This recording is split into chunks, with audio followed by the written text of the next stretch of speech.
ito po yung aura meter na isa sa napakahalaga po, lalo na kapag magsisimula na po tayo maghukay at ito na po yung ginagamit sa ilalim, lalo na paghuli po ng aura ng gold. Kung meron man kayong bala na gusto nyo pong ilagay dito pero hindi po magkasya sa atin pong balahan, so pwede nyo pong gamitin yung kaliwang kamay nyo, lalo na kung isa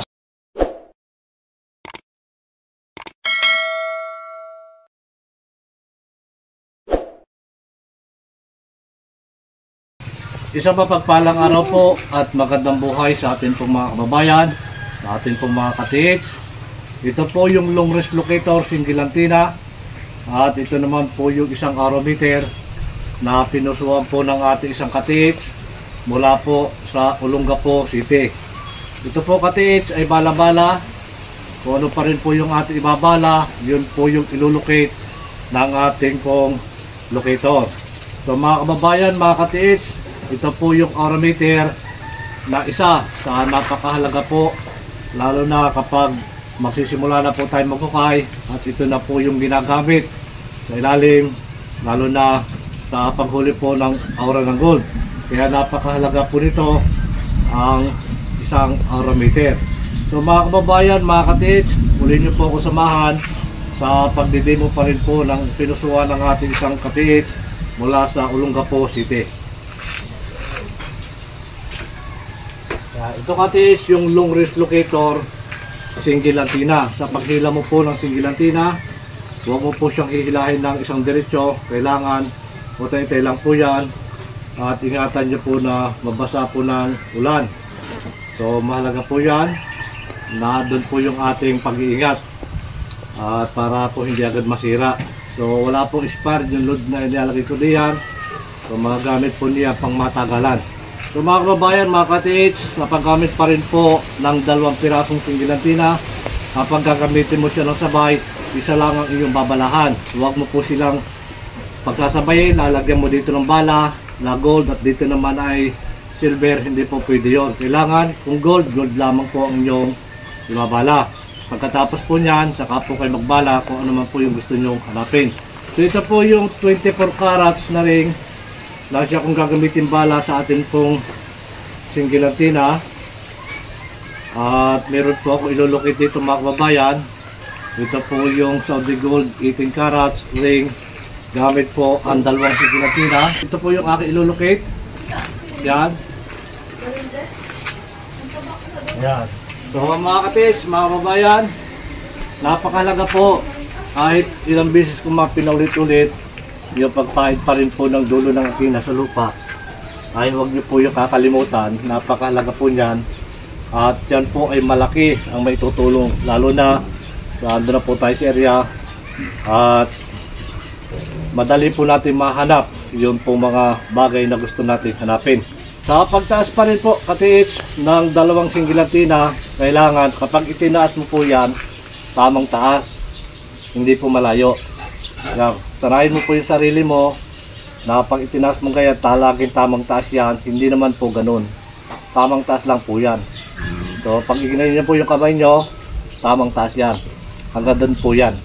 So kapag itinaas mo po yung 2 kamay, yan, tamang taas lang po yan. So hindi po malayo.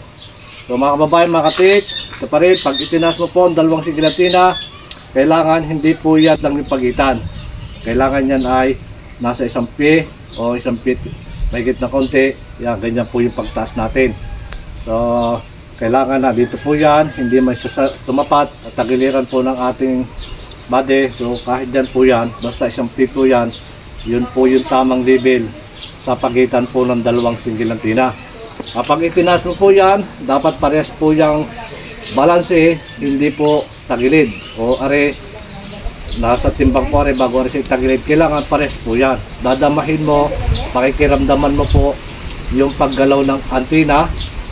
Titingin ka lang sa antenna kung saan siya gagalaw, kung saan siya hinihilaw po ng aura ng gold.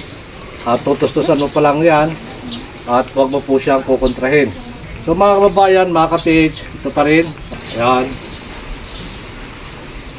Tulagad siya. So sa unang taas po yan, mahina po yan dahil bago pa lang po yan. Bago niyang hinahanap po yung frequency ng aura ng gold. So kapag naitaas mo na po yung pangalawa, pangatlo, mabilis na po yan. Yan, may tumbok na agad siya.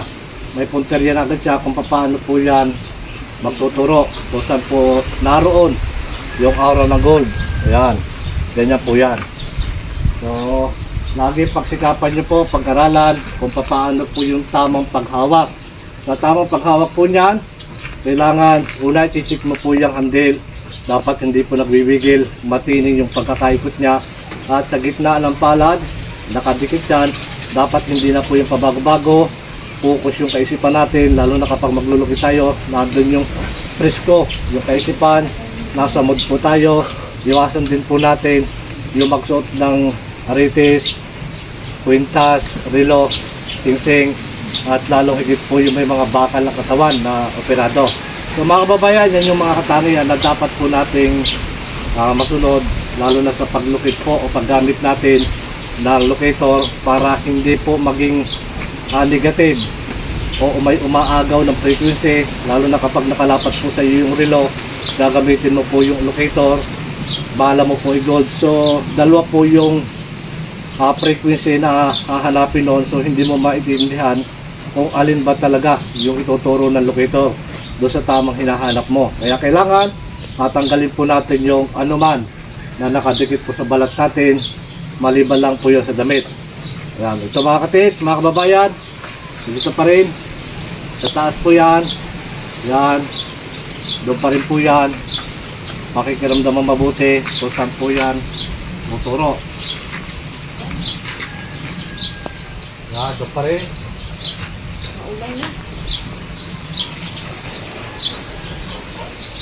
Yan. Doon pa rin mga katis, doon pa rin siya. Kaya kahit anong gawin po yan, doon pa rin po yan tuturo. Kapag tinapatan po natin yan, yan, malayo pa tayo mga katis. Nagbibigay na po siya ng ideya na siya po ay magkukross. Malapit na po yung dulo niya.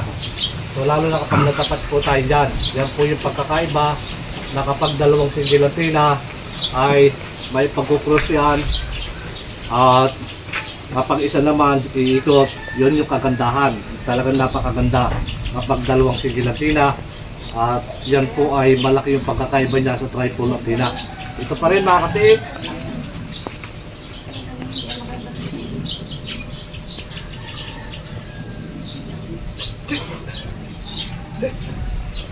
Sa paggamit pa rin po ng long range locator, singilantina, lalo na kapag isa lamang. So, yung pong bala natin, kahit yan po ay pang-poison gas, kung meron man kayong bala na gusto nyo pong ilagay dito, pero hindi po magkasya sa atin pong balahan, so pwede nyo pong gamitin yung kaliwang kamay nyo. Lalo na kung isa, yung iyong pinusuhan na locator. So, kapitan mo po yung isang bala, ipipil nyo po yan, dadamahin ninyo, at tatakbo po yung kaisipan nyo na lulukit po. Magtuturo yung ating locator doon po sa ating hinahanap. So ganun po yun mga katiis. Kailangan nandun po yung inyong magnetic field, yung inyong ground, at malakas yung inyong pulso. Ito pa rin mga katiis, mga kababayan, ganyan pa rin yan. Doon pa rin po siya tuturo. Yan. Ito po yung long range locator, singilantina, pinusukan po ng ating isang katiis. Ayan. Doon pa rin siya. Wala po siya ibang nilulukit. Ayan. Doon pa rin. Kahit yan po ipaulit-ulitin natin. Doon pa rin mga katiis. Doon pa rin. Ayan. Doon pa rin. At ito po yung aming tatapatan. Ito po ang ating nilulukit. Ayan. Ganyan niya mga katiis. Pagtapat po natin. Una dyan mga katiis, kapag itinapat mo lang ganyan, so na ganyan, wala po tayo doon sa posisyong tinatapatan natin siya. Hindi po iikot yung ating locator, yan po ay magtuturo. Yun po yung pagkakaiba. Dapat tapatan mo, kung nasa loob ka ng detection, saka lang po yan iikot. So ito pa rin mga katiis. Yan. Yan po yan, pag tinapatan po yan.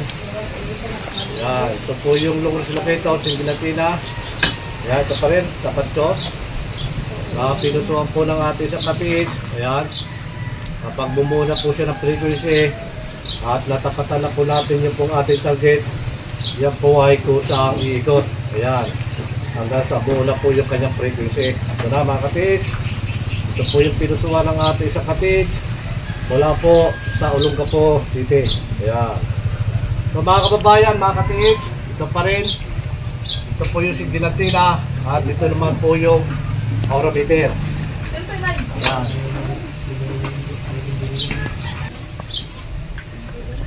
Ayan. May bala pa rin ito mga katids. At muli ko pa rin pong ibinabahagi ang kakayanan na magagawa po ng orometer, lalo na kapag mayroon tayong locator, ay isa sa napakahalaga po niyan na kapag ginamit mo po ang orometer, lalo na kapag nasa ibabaw ka pa ng lupa, so magtuturo pa rin po yan ng direksyon at may ipag-estimate ng lapad.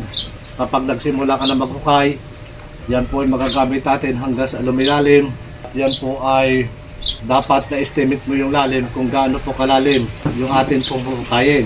So ito pong orometer ay ginagamit lalo na kapag ikaw ay nagsimula na rin maghukay at hindi mo po na-estimate yung lalim. Minsan pag lumalim tayo, dire-diretso, nawawala na po yung detection. So ibig sabihin yan mga katiits ay napalampas na po tayo. Kaya kailangan pag ginamit mo po itong orometer, pakikiramdaman mo po yan kung yan po ay napalampas na. Ang pitik po ng orometer, pataas po yan yung pendulum niya. So pagkain ay tinatapatan mo na yung tamang direksyon na pag letter L, yan po ay mag-iba uli na direksyon. Ganun po yan ginagamit. Ito pa rin mga kates, mga kababayan, ito po yung orometer. Yan, pag binitaho ko po yan, yan, doon pa rin po yan tuturo sa atin pong target. Ganyan po yung paggamit natin ng orometer. Ayan, so ito yung pangalawang option din na magagamit po natin, lalo na po kapag tayo nasa ibabaw pa lang ng lupa. Doon po rin po yung tuturo at saka po natin labitan at i-estimate na po natin yung lapad kung gaano po yung kalapad sa gitnaan po mismo. Doon itutusok yung magnetic wire at yun na po yung gagamitin natin pag-estimate ng lalim. So napakahalaga mga katis, mga kababayan, na bago mo galawin yung lupa, bago mo siya hukayin, so dapat yan ay ini-estimate mo yung lalim at para may ideya ka na hanggang dun yung lalim na atin pong hukayin. So hindi po nangangahulugan mga katis, mga kababayan, na kapag nasagad na po yung lalim na ibinibigay po ng magnetic wire ay hindi po nangangahulugang naandun na. Swerte na tayo kapag naandun na po yon. So yan po ay nagli-letter L pa rin sa lalim. Dito pa rin mga kababayan, mga kates, ito po yung orometer na pag tinapatan ko, hindi siya naka-steady, siya po ay nagka-counterclockwise. Ito pa rin mga kates, mga kababayan, yan. Yan pa rin po yan, tuturo. Ayan.